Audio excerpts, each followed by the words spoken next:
أعوذ بالله من الشيطان الرجيم بسم الله الرحمن الرحيم السلام عليكم ورحمة الله. الحمد لله رب العالمين والعاقبة للمتقين والصلاة والسلام على رسوله الكريم وعلى آله وأصحابه وأهل بيته أجمعين أما بعد. সুপ্রিয় শিক্ষার্থীবৃন্দ, যে যেখানে আছো আজকের এই লাইভ ক্লাসে অংশগ্রহণ করেছো, আমি তাদেরকে প্রথমেই সবাইকে জানাচ্ছি স্বাগতম। আমি মোহাম্মদ জাহিদুল ইসলাম, প্রভাষক আরবি, দাউদিয়া জিও সিনিয়র আলিম মাদ্রাসা, দক্ষিণ সুরমা, সিলেট। সুপ্রিয় শিক্ষার্থীবৃন্দ, আজকে যে ক্লাসটি নিব সেই ক্লাসটি পর্ব হচ্ছে 11, দাখিল নবম এবং দশম শ্রেণী, কোরআন মাজিদ তাজবিদ, সূরা আল ইমরানের 10ম রুকু থেকে 96 এবং 97 আয়াত। তোমরা একটু বলো তো যে কোরআন মাজিদের দ্বিতীয় সূরাটি মদিনায় অবতীর্ণ হয়েছে, রুকু সংখ্যা হচ্ছে 20, আয়াত সংখ্যা হচ্ছে 200। এই সূরা কোনটি হতে পারে? আমরা জানি পবিত্র কোরআন শরীফের 114টি সূরা, তার মধ্যে প্রথম সূরা হচ্ছে সূরা বাকারা, আর এইটা হচ্ছে সূরা আল ইমরান। আজকে আমরা এই সূরা আল ইমরান থেকে যা শিখব: নামকরণ, 96-97 সরল অনুবাদ, আয়াতের শানে নুজুল, আয়াতের সংক্ষিপ্ত প্রশ্ন উত্তর এবং আরও জানব তাহকিক। তো চলো শিক্ষার্থী বন্ধুরা, আমরা শুরু করি। প্রথমেই জানি এই বিষয়ের আজকের এই সূরার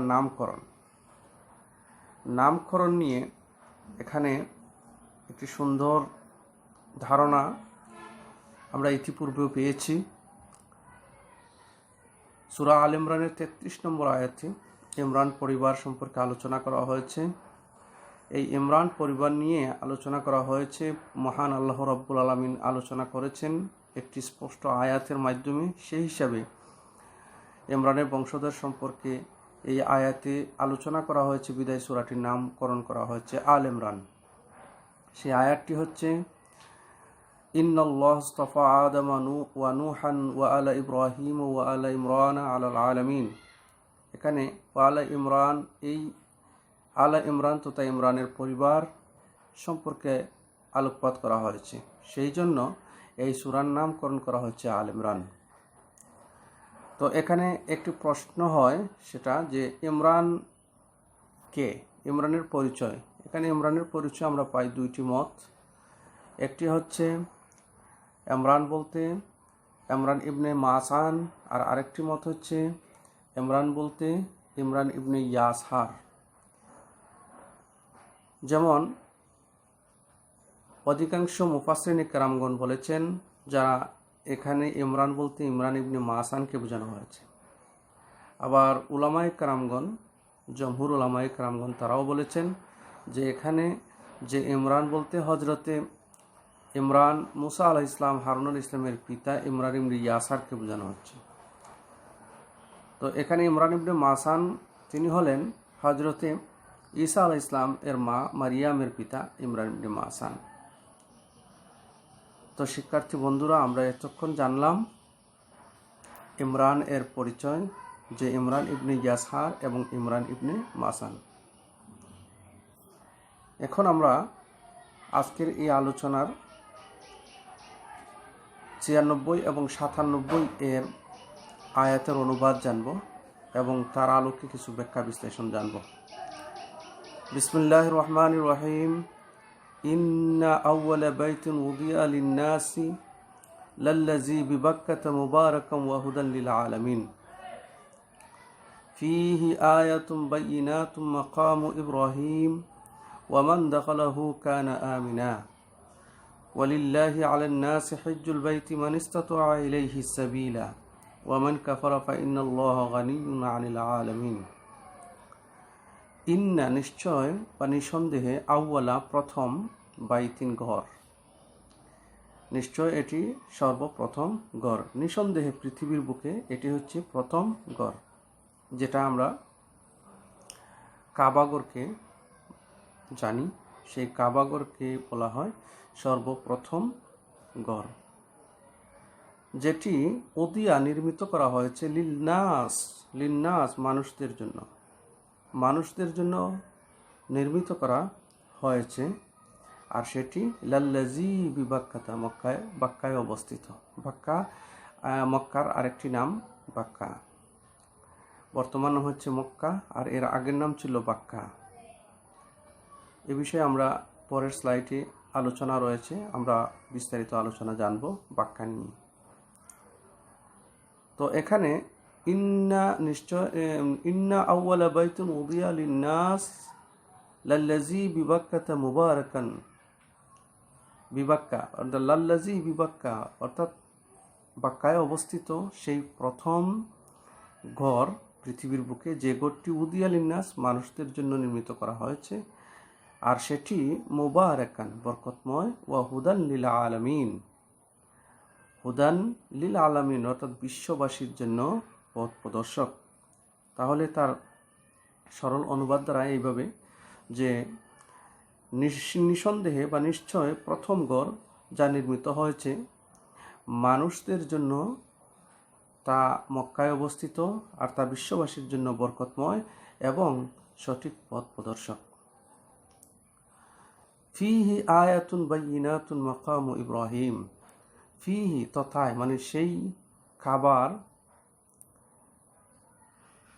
আয়াতুন বাইয়িনাতুন স্পষ্ট নিদর্শনাবলী রয়েছে, অর্থাৎ সেই ঘরের মধ্যে কিছু স্পষ্ট নির্দেশনা বলে রয়েছে সুস্পষ্ট নির্দেশনাবলী রয়েছে। তার মধ্যে অন্যতম হচ্ছে মাকাম ইব্রাহিম, একটি হচ্ছে মাকাম ইব্রাহিম।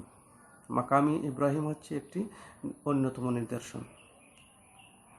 ওয়ামান দাখালাহু কানা আমিনা, যে ব্যক্তি সেখানে অর্থাৎ ওই ঘরে প্রবেশ করবে সে আমিনা হয়ে যাবে। আমিনা মানে কি? নিরাপত্তা লাভ করবে। ওয়ালিল্লাহি আলান নাসি হজ্জুল বাইতি মান ইসতাতা ইলাইহি সাবিলা, ওয়ালিল্লাহি আর আল্লাহর জন্য, আলান নাস মানুষদের উপরে আবশ্যক হলো, ওয়াজিব হলো, হজ্জুল বাইতি অর্থাৎ সেই ঘরকে হজ সম্পাদন করা, বাইতুল্লাহ গমন করে মানে সেই গড়কে তাওয়াফ করা। হজ অর্থ হইল জিয়ারত করা। হজ্জুল বাইতি সেই গড়কে তাওয়াফ করা। মান ইসতাতা ইলাইহি সাবিলা অর্থাৎ যে ব্যক্তি তার পথ চলাচলের সামর্থ্য বা পথ গমনের সক্ষম। মান ইসতাতা অর্থ হইল সামর্থ্য, ইলাইহি সাবিলা পথ গমনের সামর্থ্য যে ব্যক্তির, সেই ব্যক্তি আল্লাহর উদ্দেশ্যে বাইতুল্লাহ গমন করে হজ সম্পাদন করা আবশ্যক। এই জন্য আমরা বলি যে সবার উপর হজ ফরজ নয়, তাদের উপর হজ ফরজ যারা সামর্থ্যবান। সেই আয়াত দ্বারা আমরা পেলাম যে সামর্থ্যবান ব্যক্তি হজ করতে হবে, হজ করা ফরজ। আমরা ইসলামের 5টি মূল স্তম্ভের মধ্যে একটি অন্যতম স্তম্ভ হচ্ছে হজ। ওয়ামান কাফারা, যে ব্যক্তি কি করবে? অস্বীকার করবে ওই বিধানাবলী।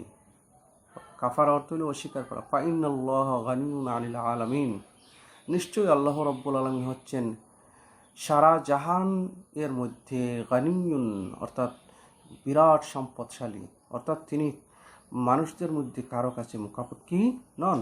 আল্লাহ রাব্বুল আলামিন বিশ্ববাসীর প্রতি মুখাপেক্ষী নন। এই ছিল আজকের এই 2টি আয়াতের অনুবাদ আমরা জানলাম। এখন আমরা সহজভাবে জানব কিভাবে এই অনুবাদটা আমরা করলাম। নিশ্চয় মানবজাতির জন্য সর্বপ্রথম যে গৃহ প্রতিষ্ঠিত হয়েছিল তা তো মক্কায়, তা বরকতময় এবং বিশ্বজগতের দিশারি। তাতে অনেক সুস্পষ্ট নির্দেশনা আছে, যেমন মাকাম ইব্রাহিম। আর যে কেউ সেখানে প্রবেশ করবে সে নিরাপদ। মানুষদের মধ্যে যার যেখানে যাওয়ার সামর্থ্য আছে আল্লাহর উদ্দেশ্যে ওই গৃহের হজ করা তার অবশ্যই কর্তব্য, এবং কেউ প্রত্যাখ্যান করলে সে জেনে রাখুক নিশ্চয়ই আল্লাহ বিশ্ব জগতের মুখাপেক্ষী নন। প্রিয় শিক্ষার্থীবৃন্দ, এতক্ষণ আমরা আলোচনা করলাম দুটি আয়াতের আলোচনা, অনুবাদ, সরল অনুবাদ, কিছু ব্যাখ্যা বিশ্লেষণ। আমরা বিস্তারিত ব্যাখ্যা বিশ্লেষণ সামনের দিকে জানব। এখন আমরা এই আয়াতটির শানে নুজুল জানা আমাদের একান্ত প্রয়োজন। ইন্না আউওয়ালা বাইতুন উদিয়া লিন্নাস লাল্লাযী বিবাক্কাতা মুবারাকান ওয়া হুদান লিল আলামিন।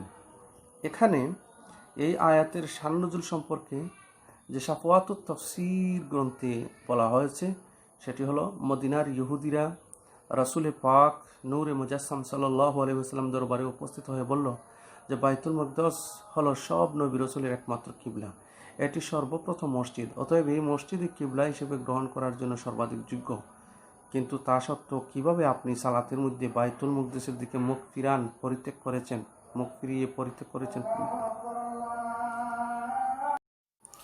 আবার এও দাবি করেছে তারা যে আপনি পূর্ববর্তী নবীগণ যে বিধান নিয়ে এসেছিলেন সে সবের সত্যায়নকারী।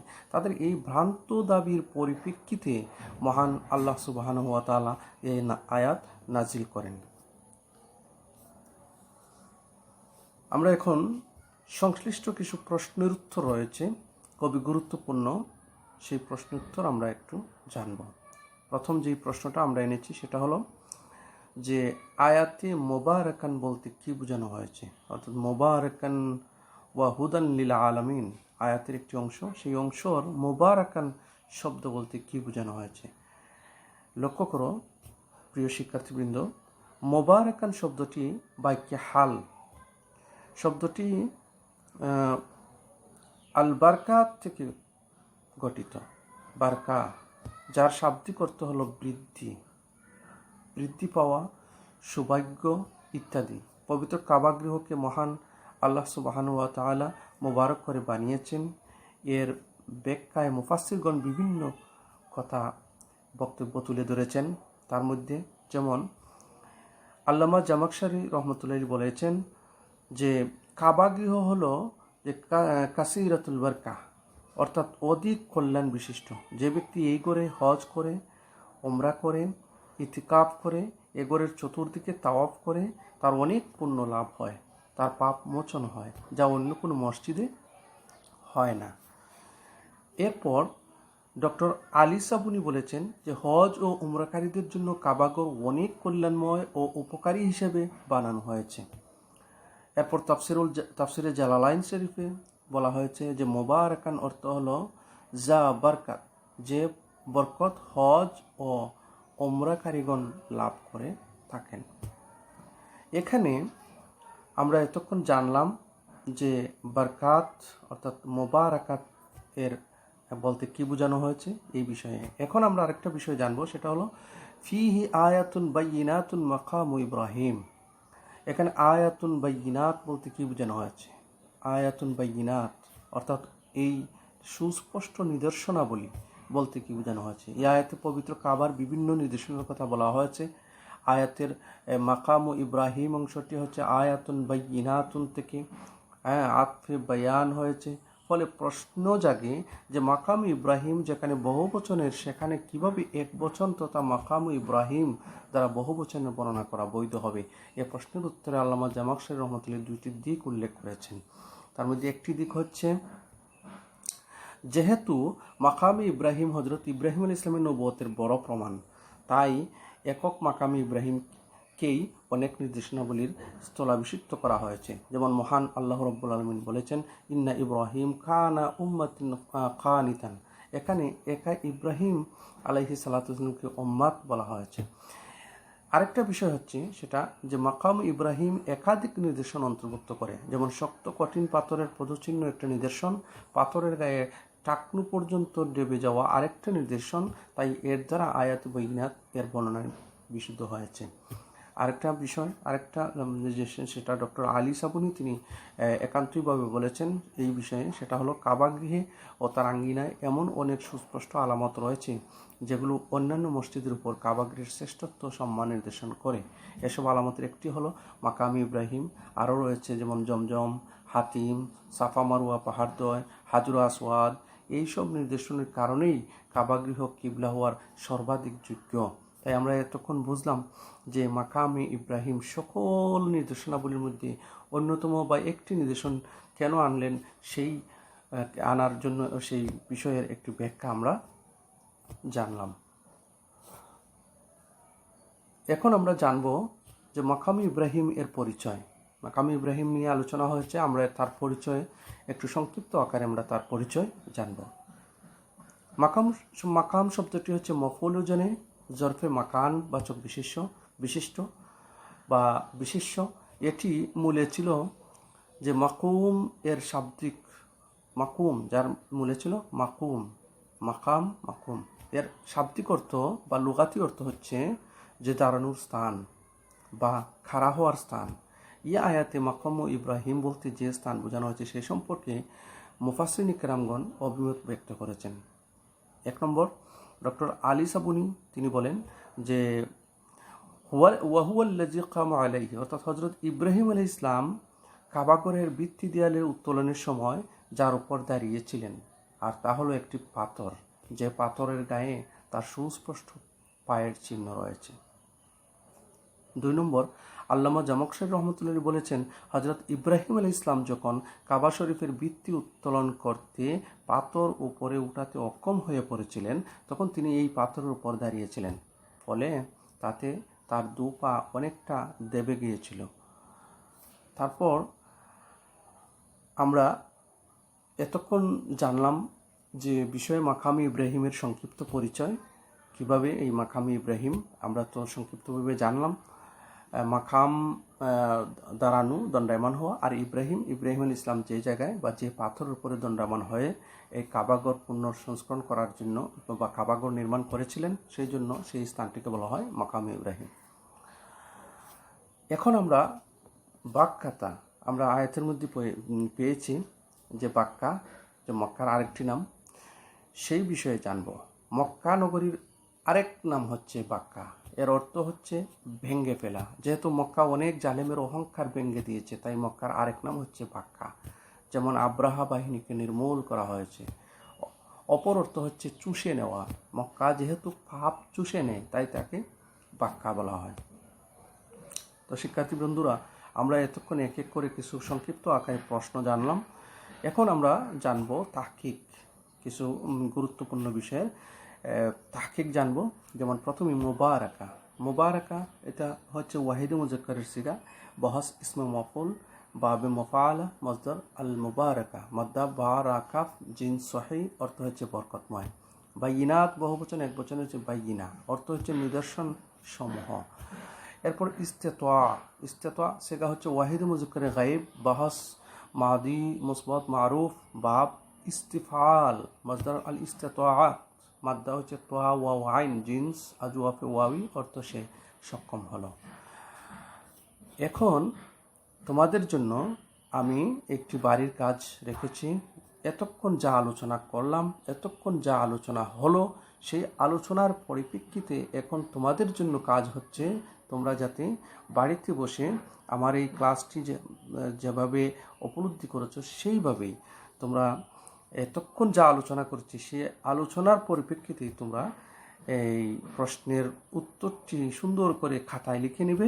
সেটি হচ্ছে এই আয়াতের আলোকে কাবাগরের 3টি মর্যাদার দিক উল্লেখ করো। আমরা যা আলোচনা করেছি সেই আয়াতগুলোর আলোকে তোমরা 3টা মর্যাদার দিক উল্লেখ করো। অনেক মর্যাদার দিক কাবাগরে রয়েছে, সেই হাজার হাজার মর্যাদার দিক আমরা যদি আলোচনা করি শেষ করতে পারবো না। তার মধ্যে মাত্র 3টি মর্যাদার দিক তোমরা উল্লেখ করে সুন্দর করে খাতায় লিখে রাখবে।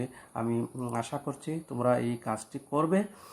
আর যারা আমার এই ক্লাসটি প্রথম থেকে শেষ পর্যন্ত দেখেছো, আমি অবশ্যই তোমাদেরকে আগামী পরবর্তী যে ক্লাস রয়েছে আমার, সেই 12 নম্বর ক্লাস, সেটা সূরা আল ইমরানের 103 এবং 104, 105 এই 3টি আয়াত নিয়ে আলোচনা করব। আমি প্রতিদিনই বলে থাকি সেই বিষয়ে, যা আমার ঘরে আমার মাদ্রাসা সংসদ টিভিতে প্রতিদিন তোমরা ক্লাস দেখবে। আশা করি তোমরা খুব উপকৃত হবে। সবাইকে ধন্যবাদ জানিয়ে আমি আজকের ক্লাস এখানেই শেষ করলাম। ওয়া আখির দাওয়ানা আনিল হামদুলিল্লাহি রাব্বিল আলামিন। আসসালামু আলাইকুম ওয়া রাহমাতুল্লাহ।